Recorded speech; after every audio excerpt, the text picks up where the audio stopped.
अस्सलाम वालेकुम नाज़रीन, मैं आपका होस्ट अदनान गौरी। आप देख रहे हैं K6 सिटी न्यूज़ कराची।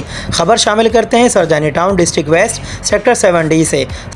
सालाना महफ़िल नौत व समा बासिलसिला जश्न कलंदरी बानी महफ़िल जनाब समीर हैदरी कलंदरी, फैज़ान नज़र, फ़कीर अनीस हैदरी कलंदरी वारसी रहमतुल्लाह अलैह नात ख्वां, अल्लामा सैयद उमैर रज़ा कादरी, मोहम्मद काशिफ़ कादरी, दानिश कादरी, मोहम्मद सलमान कादरी, इंतज़ामिया महफ़िल इमरान कादरी, ज़िशान कादरी, शान कलंदर साजिद कादरी, हमज़ा कादरी, इरफ़ान कादरी, फ़र्रुख कलंदरी, सिकंदर कलंदरी, मेज़बान महफ़िल शफ़ीक कादरी कलंदर ख्वां, ज़िशान वारसी ज़ेर इंतज़ामिया बज़म सख़ी लाल शाहबाज कलंदर।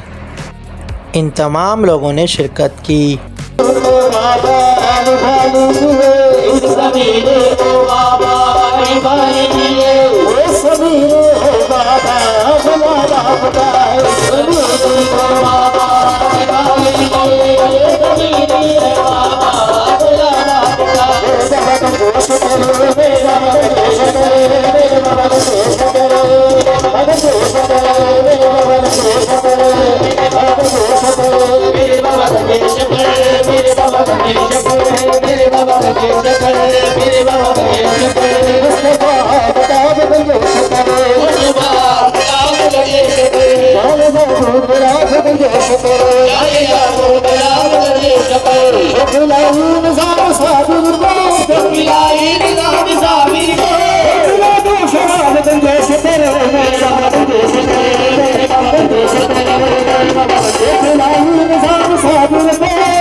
Shut